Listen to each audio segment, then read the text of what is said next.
Taigi pirmas klausimas būtų, koks buvote mokykloje? Čia gali du atsakymai. Iki 7 klasės buvau žemas, nuo 7 klasės buvau aukščiausias klasės. Jeigu apie tai kalba. Jeigu apie veiklas kalbėti, tai buvau iš tų, kurie mokosi, mano tėvai buvo mokytojai, nenori turėjai mokytis.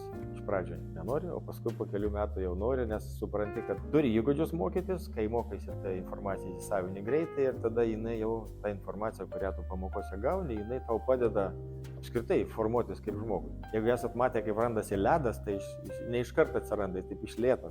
Tirštėja ir paskui pasidaro kietas. Tai mano galva ir asmenybė viduje, kai gauna šitų žinių, po truputį, tada jinai tampa pati tokia labiau savarankiška. Tai mano galva, išmokimas mokytis yra labai svarbu. Ir koks aš buvau mokykla, tas, kuris žinojo, kad jeigu jau tau sako mokytis, tai tu šitą informaciją ir stengiasi įsisavinti. Nes besiginčydamas daugiau sugaišio laiko. O be to ginčas nenaudingas, o informacija, kurią gausi, bus naudinga. Ir kita pusė šalia mokslo dar buvo tai, kas ir mūsų gimnazijoje čia, šapokai yra populiaru visokios popamokinės veiklos. Tai aš buvau ir etnografinio būrelio dalyvis, ir dramos būrelio dalyvis, ir kažkaip tas netrukdė mokytis, užtat dabar, kai galvoju apie mokyklą, ko gero didžioji dalis prisiminimų yra apie tas kitas buvusias veiklas. Gerai, kitas klausimas būtų, kokia jūsų buvo įsimintiniausia kelionė ir kodėl?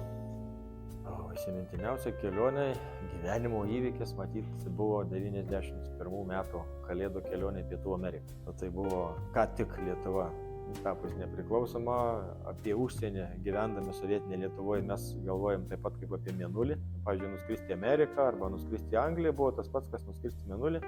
Mano sąmonė visiškai buvo tokia neįmanomas reikalas. Visiškai netyčia atsidarė sieną, Lietuvai tapus laisvai. O taip kaip akla vištai grūdas nukrito galimybė dalyvauti pasaulio lietuvių jaunimo suvažiavime Pietų Amerikoje. Ten buvo pirmą kartą kviečiama delegacija iš Lietuvos. Tai ten buvo ir įvairiausių studentų korporacijų atstovai, ir žalieji, ir istorikai. Ir jiems reikėjo jauno mokytojo atitinkančio tam tikrą amžių ir gyvenančio ir dirbančio kaime. Taip sutapo, kad aš tuo metu dirbau kaime ir tiesiog netyčia susitikau žmonės, kurie ieškojo tokio mokytojo ir sakau, gerai, galiu. Tada išvykom į Pietų Ameriką mėnesį. Tai buvo skrydis į Buenos Aires ir paskui kelionė į Urugvajų, tada kelionė į Braziliją, visur susitinkant su lietuviais, kurie ten yra ir dalyvaujant pasaulio lietuvių bendrijos veiklose. Tai jau šitą kelionę jau padarė įspūdį visam gyvenimui. Supratau, o dabar paskutinis klausimas. Jeigu galėtumėte praleisti dieną su bet kuria istorinė asmenybė, kas tai būtų ir kodėl? Savo pasakojimuose apie mokslą ir jo raidą aš neretai pavartoju tokį pavyzdį, kad jeigu mes susitiktumėm su kunigaikščiu Mindaugu, tai jis ko gero nesuprastų ten didžiosios dalies to, ką mes sakom. Pavyzdžiui, norėčiau nukeliauti į Australiją, pažiūrėti, kaip medžiojo aborigeną, aš turėčiau skristi į kitą žemės rutulio pusę lėktuvu, o Mindaugas žino, kad žemė plokščia, taigi tie laikai, kai niekas to nežinojo, kad žemė plokščia. Tada kitas dalykas, klausimas, kuris Mindaugui iškiltų, būtų, kiek laiko reikės joti į Australiją.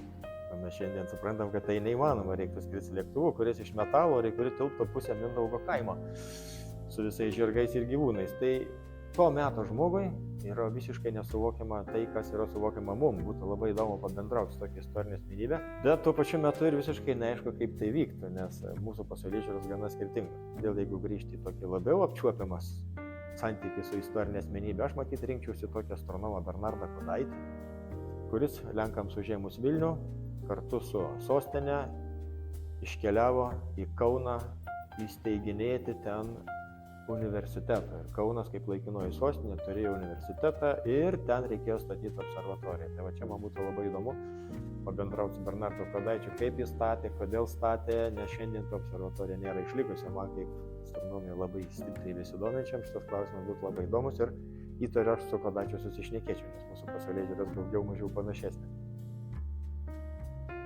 Taigi pirmas klausimas būtų, jeigu galėtumėte gyventi bet kurioje pasaulio šalyje, kokia šalis tai būtų ir kodėl? Jeigu trumpam laiko tarpui, norėčiau pagyventi Prancūzijoje dėl turtingos tos šalies istorijos, bet tai nebūtų ilgas laikas, nes man visai patinka gyventi Lietuvoje ir trumpam galima išvykti, o ištisai tai vis tiek tėvynė, šaknys ir nelabai suprantu žmonių, kurie labai peikia Lietuvą, o turbūt nepagyvenę kitose šalyse arba mažai matę. Aš už Lietuvą. Knyga ar filmas? Filmas galbūt, kuris daugiausiai sujaudino, ta prasme, iš tų neseniai matytų, tai būtų vis tik tai tas tradicinis Titanikas. Nu, jisai sukelia daug jausmų, ne veltui tas filmas kainavo milijonus jo pastatymas. O knygų yra tikrai daug knygų, bet, sakykime, nu kaip, iš tų, kur išskirtinė kažkokia tai, vienos neišskirčiau. Dabar pastaruoju metu skaitau knygas apie Britų karališkąją šeimą ir apie Velionę karalienę Elžbietą, bet, nu, ten irgi, ta prasme, tai daugiau biografinė knyga, tai daugiau informacijos, o sakykime, tai, kas sujaudina, kas paveikia ir įsimena ilgam, tai sakyčiau, skirčiau Titaniką tikrai. Jeigu nebūtumėte mokytoja, kokią profesiją pasirinktumėte? Mano pirminė ta profesija ir pirmas diplomas buvo vertėjos kalbininkės. Bet dirbdama mokytoja vis tik tai aš supratau, kad tai, ko gero, ir yra mano pašaukimas, nes kalbos mano arkliukas, man tikrai patenka kalbos ir gilintis į istoriją, nes per kalbas labai supranti to šalies kultūrą, o darbas su jaunais žmonėm, koks jisai, sakykime, nu negali būti visiškai tobulas ir visada viskas tik gerai, bet tai yra spyri žmogų judėti į priekį. Tai ir su naujais dalykais susipažinti, neleidžia užsidaryti savam kiautą ir nieko aplinkui nematyti, o taip pat kartais ir tie nesusipratimai verčia gilintis į psichologiją, suprasti, dėl ko ten kas įvyko. Tai žodžiu, aš galbūt esu viena iš tų, kuri kitos profesijos nesirinktų. Kalbos ir mokykla. Judėjimas į priekį. Taigi, kuo svajojate tapti, kai buvote maža? Aš visada svajojau tapti šokėja ir ją buvau nuo 5 metukų. Tuomet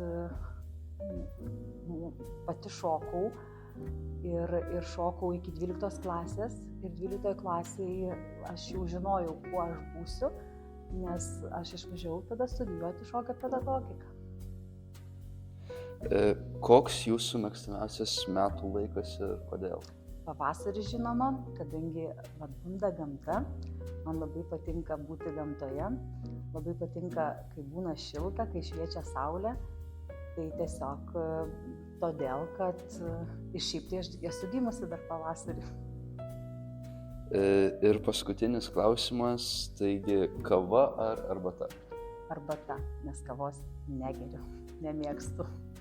Supratau, ačiū. Prašau.